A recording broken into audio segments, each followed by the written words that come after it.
ભાજપના જે હલકટ નેતાઓ છે, ગુંડાઓ, લુખ્ખાઓ જે છે ભાજપના, કોઈ ધારાસભ્ય બની ગયું હોઈ શકે, કોઈ સાંસદ હોઈ શકે, કોઈ ડેરીમાં કે મંડળીમાં કે સહકારી બેંકોના આગેવાન હોઈ શકે, કોઈ તાલુકા જિલ્લાનો નેતા હોઈ શકે. આ જે આખી લુખી ટોળકી છે, એ ટોળકીના અનેક સભ્યો પોતપોતાના વિસ્તારમાં પબ્લિક ઉપર દાદાગીરી કરે છે, ગુંડાગીરી કરે છે અને એકદમ અસામાજિક તત્વો જેવું વર્તન કરે છે.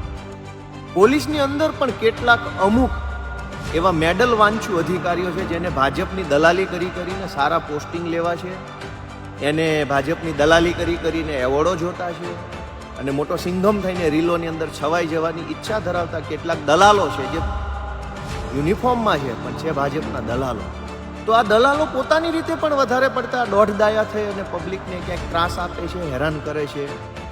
આજે ગાંધી નિર્વાણના દિવસે આપણે કંઈક સંકલ્પ લેવો જોઈએ કે ગાંધીના વિચારને મરવા નહીં દઈએ. ગાંધીએ જે સ્વરાજ અપાવ્યું છે એને મરવા નથી દેવાનું. આજે એક ટુચ્ચામાં ટુચ્ચો જે ભાજપીઓ હોય છે ને એ મોટી તોપ થઈને ફરે છે મલકમાં.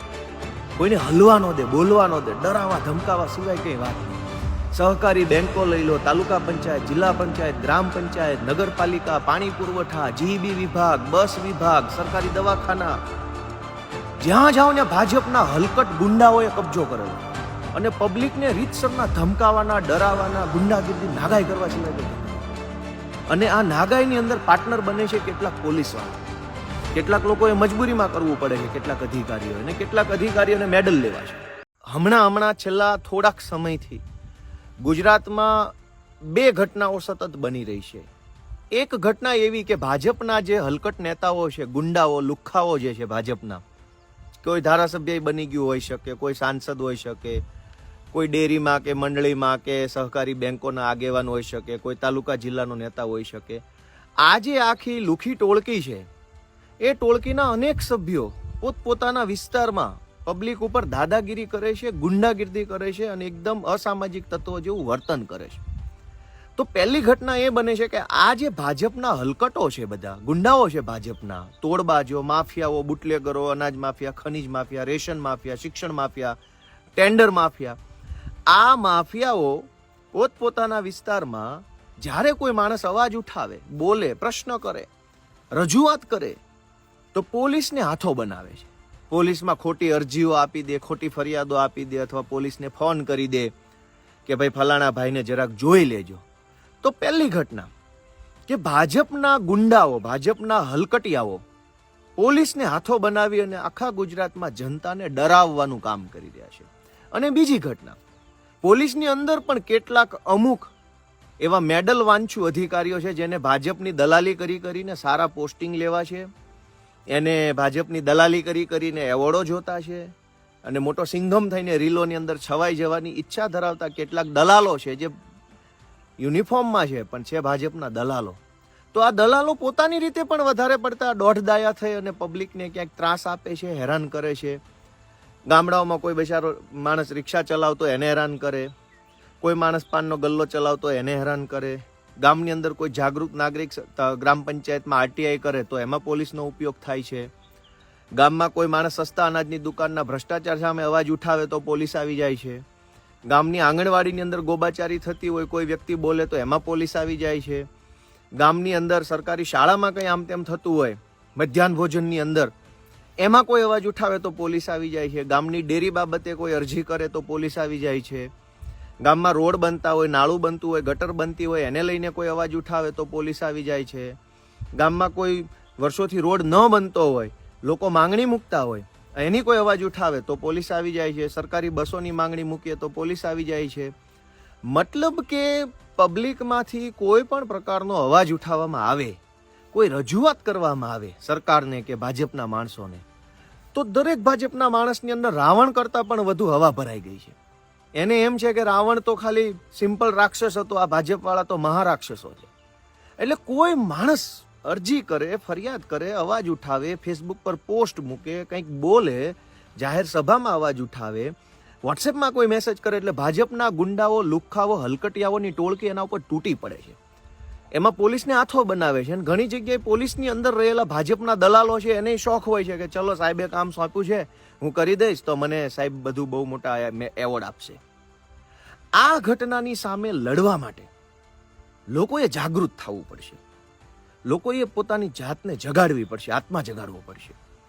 આજે પૂજ્ય ગાંધીજી, આપણા દેશના રાષ્ટ્રપિતા, અને આખી દુનિયાની અંદર જેણે અહિંસાનો સંદેશ જગાડ્યો, આપ્યો અહિંસાનો સંદેશ. અંગ્રેજો કઈ ભારત ઉપર જ નતા, દુનિયાના પોણા ભાગના દેશો ઉપર અંગ્રેજોની સરકાર હતી. અંગ્રેજોએ દુનિયાના પોણા ભાગના દેશોને ગુલામ બનાવેલા. એટલા પાવરફુલ અંગ્રેજોની સામે લડવા માટે દેશને ઊભો કર્યો, દેશને તૈયાર કર્યો, દેશના એક એક નાગરિકની અંદર આત્મવિશ્વાસ ભર્યો, હિંમત ભરી, જુસ્સો ભર્યો, પ્રેરણા આપી. એને પ્રેરિત કરવામાં આવ્યા કે દેશ માટે લડવું જરૂરી છે. આજે ફરીથી ગુલામીનો અહેસાસ થઈ રહ્યો છે. કંઈ પણ બોલો એટલે પોલીસ. સરકારી કચેરીમાં તો કેટલી જગ્યાએ અમુક બોગસિયા અધિકારીઓએ પાટિયા મારી દીધા છે, અને કલમો લખેલી હોય રીતસરની. બેંકોમાં જાઓ, અમુક સરકારી ઓફિસમાં જાઓ તો કલમ લખી હોય, સરકારી કર્મચારીને તમે આમ કરશો તો આ કલમ ને ફલાણી કલમ મુજબ ગુનો છે. અરે ભાઈ બોગસ, આ તમારા બાપાની પેઢી છે, તમે કામ નહીં કરો તો કઈ કલમ લાગશે એનું પાટિયું મારો ને. પબ્લિકને ધમકાવાનું, દબાવવાનું, ડર ફેલાવાના પાટિયા મારેલા હોય છે કે જો અહીંયા રેકોર્ડિંગ કરશો તો આ કલમ લાગશે. બેંકોમાં એવા પાટિયા માર્યા હોય છે, સરકારી કર્મચારીનું આમ વર્તન કરશો, તેમ કરશો તો આમ થાય. અને તમે કામ ચોરી કરશો તો, તમે ભાજપની દલાલી કરશો તો કઈ કલમ લાગશે?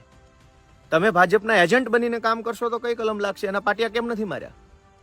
દોસ્તો, આજે ગાંધીજીનો નિર્વાણ દિવસ છે. ગાંધી આખી દુનિયાએ સ્વીકારેલા મહાપુરુષ છે, ભારતના રાષ્ટ્રપિતા છે. આપણા માટે વિશેષ ગર્વની બાબત એ છે કે આપણા ગુજરાતના છે.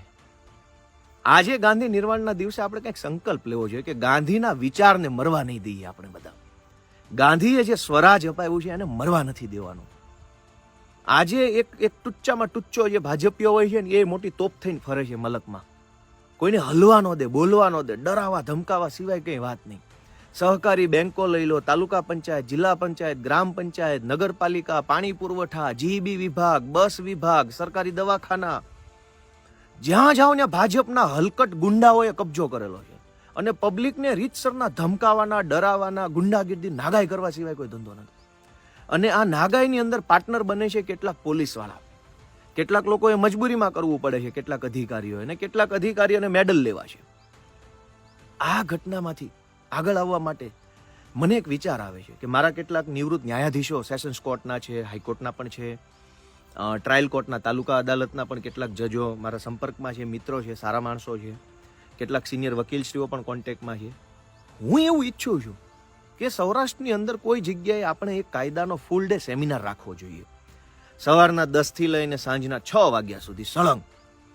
અને એની અંદર અલગ અલગ કલાકના 4-5 સેશન રાખીએ, જેની અંદર આપણે પબ્લિકને એ શીખવાડવું છે. બધાને નહીં, તમામ માટે નથી આ યોજના. જે બહુ ગંભીર હોય, જેને ખૂબ ધગશ હોય, નોલેજ લેવા ખાતર લેવાનું નહીં, લીધા પછી એને અમલમાં મૂકવાની પણ જેની અંદર હિંમત હોય, એવા માણસો માટે સિલેક્ટેડ. ભલે 5 લોકો આવે, 50 આવે, 100 આવે, 150 આવે, 5000ની જરૂર જ નથી. અને 5000 થઈ બી જતા હોય તોય નથી આવવા દેવાના. માત્ર એવા ડેરિંગ વાળા કે જેના છાતીમાં હવા હોય, ફૂલેલી છાતીનો માણસ હોય, મજબૂત મક્કમ મનનો માણસ હોય, લડી લેવું છે. તો FIR નોંધે ત્યારે શું પોલીસવાળા ખોટું કરે છે, FIR નોંધાઈ ગયા પછી શું થાય છે, ખોટી FIRઓ કેમ નોંધાય છે, સાચી કેવી રીતે નોંધાવી જોઈએ, ન નોંધાય તો શું થાય, ધરપકડને લગતા કાયદા કેવા છે, ભાજપવાળાની દલાલી કરતા જો કોઈ પોલીસ એરેસ્ટ કરે તો શું થવું જોઈએ, ખોટા ગુનાનું આળ નાખ્યો હોય તો શું થવું જોઈએ, ચાર્જશીટ કેવી રીતે હોય, કોર્ટના સમન્સ કેવી રીતે હોય, કોર્ટમાં કેસ કેવી રીતે ચાલે, આરોપીની શું ભૂમિકા, ફરિયાદીની શું ભૂમિકા, પંચનામાની અંદર કેવી રીતની વ્યવસ્થાઓ હોય છે, લોકઅપના નિયમો કેવા છે, મામલતદાર પાસે ચેપ્ટર કેસના નામે જામીન લેવા લઈ જાય છે એનું શું પ્રોસેસ આખી છે. એ સિવાય જે કાંઈ આપણે RTIઓ કરીએ તો એની માહિતી કેવી રીતની હોય છે, CCTVની વ્યવસ્થા શું રીતની હોય છે. ગુંડા બદમાશો સામે લડવા માટે આપણે કાયદો જાણવો પડશે. કેમ કે ભાજપના ગુંડાઓ પોલીસનો ઉપયોગ કરે છે અને પોલીસમાં રહેલા ભાજપના કેટલાક એજન્ટો પણ સત્તાનો ઉપયોગ કરે છે. આ બંનેની સામે લડવા માટે કેટલાક લોકોએ આગળ આવવું પડશે. એની કેટલાક લોકો 5 પણ હોઈ શકે, 7 હોઈ શકે કે 15 જ હોઈ શકે કે 100 હોઈ શકે. મને એવો વિચાર આવે છે કે આવનારા દિવસોમાં હું અત્યારે થોડોક ચૂંટણીલક્ષી દોડધામમાં છું.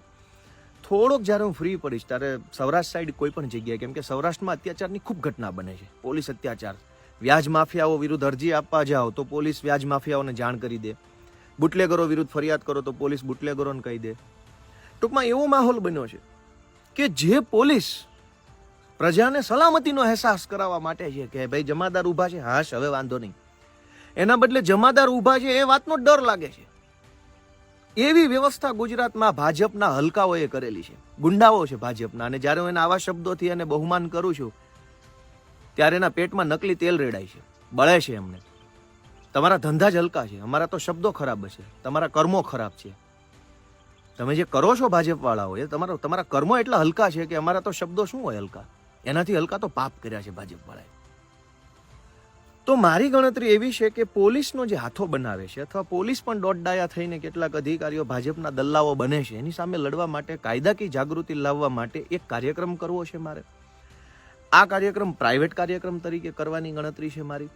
બહુ ઝાઝા લોકોની અપેક્ષા જ નથી, આવે તો પણ નથી આવવા દેવાના એવી મારી અપેક્ષા છે. જેની અંદર ડેરિંગ હોય, તાકાત હોય, જેનામાં હાથમાં, બુદ્ધિમાં, છાતીમાં તાકાત હોય ને એવા લોકોને કંઈક શીખવાડવું છે કે આવો ભાઈ, આ દેશ આપણો છે, આ રાજ્ય આપણું છે, આ સમાજ આપણો છે, લડવું આપણી જવાબદારી છે, ક્યાં સુધી ઘરે બેસી રહીશું. તો એવો સેમિનાર કરવા માટે મારા મગજમાં જે આઈડિયા છે એ આઈડિયા એવો છે કે આની કોઈ રજિસ્ટ્રેશન ફી રાખવામાં આવે. એ 500 પણ હોઈ શકે, 1000 પણ હોઈ શકે અને 5000 પણ હોઈ શકે. એટલા માટે કે બિન ગંભીર માણસ, નોન સિરિયસ માણસની ત્યાં એન્ટ્રી ન થવી જોઈએ કે મફતનું છે એટલે આવો બે જઈએ ખુરશીમાં ને સાંભળશું ને તાલીઓ પાડશું ને વાહ વાહ ગોપાલભાઈ કરશું. ના ભાઈ ના, મારે કોઈ વાહ વાહની જરૂર નથી. મારે જરૂર છે કે શીખીને જાઓ અને ઠોકો દલાલોને, એજન્ટોને.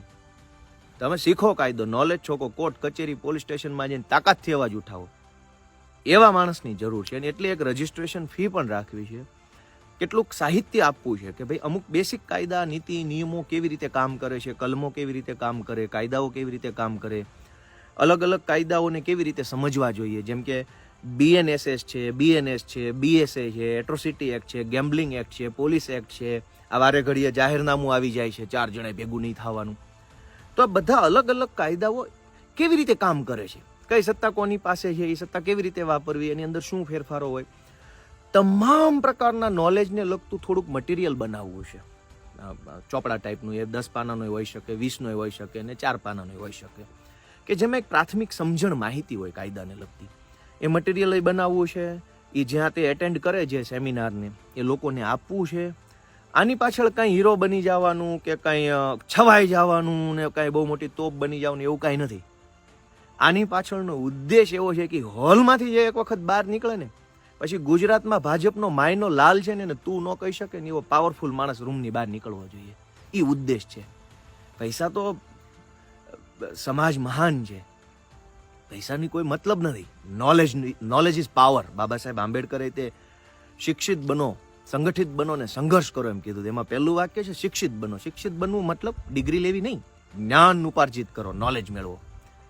ભગવાન બુદ્ધે કહેલું અપ્પો દીપો ભવ, એમ તમે તમારા જ્ઞાન કેળવો તો જ્ઞાન મેળવવાનું છે, લડવા માટેનું, સંઘર્ષ માટેનું. એટલે હું ઈચ્છું છું મારા વકીલ મિત્રોને, મારા જજીસ મિત્રો જે છે ભૂતપૂર્વ, એમને હું પોતે સામેલ થઈશ. હવે મારે એમાં સપોર્ટની એ જરૂર છે કે ભાઈ આમાં જગ્યા ક્યાં કોઈ આપણને સપોર્ટ જગ્યાનો કરી શકશે કે કેવી રીતે પેમ્પલેટો છપાવવા છે, એની અંદર લખાણ પટ્ટી કરવી છે, કોમ્પ્યુટરોની આ તે વસ્તુની જરૂર પડે લખવા પૂંછવા માટેની. તો કોણ મદદ કરશે, કેવી રીતે મદદ કરશે. પછી ધારો કે ઇવેન્ટ રાખવામાં આવશે તો એનો ઘણો બધો સાઉન્ડનો, અને આપણે માનો કે ત્યાં પેલું મોટું લગાડીએ, પ્રોજેક્ટર લગાડીએ અથવા LED સ્ક્રીન મોટા પાયે લગાડીએ જેમાં બધું દૂરથી દેખાય, તો એનો ખર્ચો કેવી રીતે મેનેજ થશે. પછી સ્લાઇડો બનાવીને હું લાવું કે સ્ક્રીન ઉપર બતાવીએ કે આને FIR કહેવાય, આ પંચનામું કહેવાય, આ ચહેરા નિશાન પત્રક કહેવાય, આ જામીન કહેવાય, આને આ કહેવાય, અને એવા બધા કાગળિયાઓ ઓન સ્ક્રીન બતાવીએ કે રિયલમાં કેવા દેખાય છે. હજારો લોકો FIR નામ સાંભળ્યું છે, FIR હાથમાં પકડીને જોઈ નહીં હોય, પંચનામું જોયું નહીં હોય, પંચનામામાં જે લખ્યું છે એનો અર્થ નહીં ખબર હોય, કોર્ટનો અર્થ ખબર નહીં હોય, કોર્ટમાં એક સાહેબ ઉપર બેઠા છે એટલું દેખાય, પછી બાકીનું શું છે કોઈને ખબર નથી.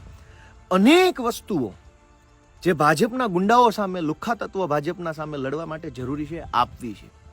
કેટલાક સિલેક્ટેડ લોકો માટે જ આ વાત છે કે જેનામાં ધગશ છે. અને એટલે જ રજિસ્ટ્રેશન રાખવું છે કે ખોટું ટાઈમપાસ માટે થઈને ગમે તે માણસ આવે નહીં, કેમ કે એનો કોઈ અર્થ નથી. મેં ભૂતકાળમાં ઘણો પ્રયત્ન કર્યો છે, સોશિયલ મીડિયાથી ઘણી જાગૃતિ ફેલાવતો જ હોઉં છું, પણ આ વખતે એક ટીમ બનાવવી છે એવી કે જે ટીમની અંદર તાકાત હોય, પાવર હોય, લડી લેવાનો, ડર ન લાગતો હોય, જેલ આ તે બધું આપણે ક્યાં ખોટું કરવું છે. તો એવી ટીમ બનાવવા માટે બધાના સહયોગની જરૂર છે. મારા ફેસબુક ઉપર, મારા ટ્વિટર ઉપર, મારા ઇન્સ્ટાગ્રામ ઉપર અને મારા વોટ્સએપ ઉપર જેની પાસે નંબર હોય એ લોકો તમે શું મદદ કરી શકશો આની અંદર, કેવી રીતે ઉપયોગી થઈ શકશો એની મને જાણ આપશો તો મને ખુશી થશે. હું તમારી સાથે ચર્ચા કરીશ. આપણી પાસે કોઈ બહુ ટીમ બીમ છે નહીં, બધું હું પોતે જાતે જ મેનેજ કરતો હોઉં છું, તો હું સીધો તમારી યારે વાત કરવાનો છું. સૌરાષ્ટ્રની અંદર જે કંઈ ખર્ચો થશે એના માટે કોણ મદદ કરશે, જે પ્રોસેસ કરવી છે એમાં ટીમ તરીકે કે ભાઈ હું 5 દિવસ ટાઈમ આપીશ અને તમે જે કહેશો એ ટાઈપિંગ આ તે જે કાંઈ કરવા જેવો છે હું કરી આપીશ, કોણ મદદ કરશે, જે કાંઈ જગ્યા જોશે હોલ કે બેન્ક્વેટ હોલ કે એની વ્યવસ્થા કોણ કરશે, મારી પાસે કોઈ આઈડિયા નથી. મારા મગજમાં એક જ વિચાર છે કે આ રોજ જાગીને પોલીસના નામે ડરાવવાના ધંધા જે ભાજપવાળાએ ખોલ્યા છે એને બંધ કરવા છે. ચારો તરફ ડરાવો ડરાવો ડરાવો ડરાવો, ચારો તરફ કંઈ પણ બોલો બસ પોલીસ આવી જશે, પોલીસ આવી જશે, પોલીસને કહી દઉં, ફરિયાદ આપી દઉં. ગુંડાઓ પોલીસથી બીતા નથી ગુજરાતમાં, તોડબાજીયાઓ પોલીસથી બિલકુલ નથી બીતા, વ્યાજ માફિયાઓ હરામ બરાબર જો પોલીસથી બીતા હોય તો, જમીન માફિયાઓને તો બાપાની પેઢી છે એ પોલીસથી નથી બીતા, બુટલેગરોને તો વાત જ ન કરીએ કેમ કે બુટલેગરોના સરદાર તો સરકારમાં બેઠા છે, જે ખનીજ માફિયાઓ છે એ પણ પોલીસથી નથી ડરતા, ટેન્ડર માફિયાઓ છે જે ગમે ત્યાં ખોટા ટેન્ડરો નાખી ગમે તેવા ભ્રષ્ટ રોડ બનાવી ખરાબ ક્વોલિટીના પૈસા ઉઠાવી લેવાળા નથી ડરતા, ખોટા બિલ મૂકવાવાળા નથી ડરતા. જેટલા લોકો ગુજરાતમાં ખોટું કામ કરે છે, છેતરપિંડી કરે છે, ફ્રોડ કરે છે, અન્યાય કરે છે, અત્યાચાર કરે છે, દારૂ વેચે છે, ડ્રગ્સ વેચે છે, રેતી કાઢે છે, પાણી ચોરે છે, વીજળી ચોરે છે, એ પોલીસથી નથી ડરતા. બસ એક સામાન્ય નિર્દોષ નાનો માણસ છે ને એ જ પોલીસથી ડરે. શું કામ એને ડરાવવામાં આવે છે? આમ કહીશ તો આમ સરકારી કર્મચારીનો અડચણનો ગુનો લાગી જશે, સરકારી સંપત્તિનું નુકસાનને, આવી બધી મોટી મોટી વાત. તમારા બાપાની પેઢી છે ભાજપવાળાના બાપાની, ગમે એ માણસ ઉપર ગમે એવા ગુના લગાડી દેવાના. હું ઈચ્છું છું કે ગાંધીજીના નિર્વાણ દિવસે ગુજરાતના 10, 20, 30 કે 40 જુવાની આમ છાતી કાઢીને ઊભા થાય કે ગાંધીજીના વિચારને ગુજરાતમાં મરવા નથી દેવો. હું બેઠો છું, મારે મરવું પડે તો મરી જઈશું, પણ ગાંધી વિચારને જીવતો રાખવો છે. એવું જનૂન જેનામાં હોય, એવો આક્રોશ જેનામાં હોય, એવું કમિટમેન્ટ જેના અંદર હોય, એવા કેટલાક મિત્રોની જરૂર છે. ચલો કોશિશ કરીએ. આજે મેં વિચાર મૂક્યો છે, આને અમલમાં લાવતા લાવતા લાવતા થોડોક સમય લાગશે, પણ કરવું છે એ નક્કી છે. હમણાં હું ચૂંટણીમાં, દિલ્હી અને ગુજરાતની ચૂંટણીમાં વ્યસ્ત છું, પણ આપણે ચર્ચામાં રહીશું. જેમ જેમ સારા સારા મિત્રો ચર્ચામાં સંપર્કમાં આવતા જશે, એકાદું ગ્રુપ બનાવીશું, કોન્ટેક્ટમાં રહીશું અને બહુ જલ્દી આ પ્લાનને અમલમાં મૂકવો છે કે તમામ કાયદાકીય પ્રક્રિયાઓ, જે કાંઈ ભાજપના એજન્ટો છે એને માપમાં રાખવાના જે કાંઈ કાયદાઓ છે એ શીખવાડવા માટેનો એક કાર્યક્રમ આપણે સૌરાષ્ટ્રમાં જરૂર કરવો છે. આપ સૌનો સહકાર મળશે એવી આશા સાથે. જય જય ગરવી ગુજરાત.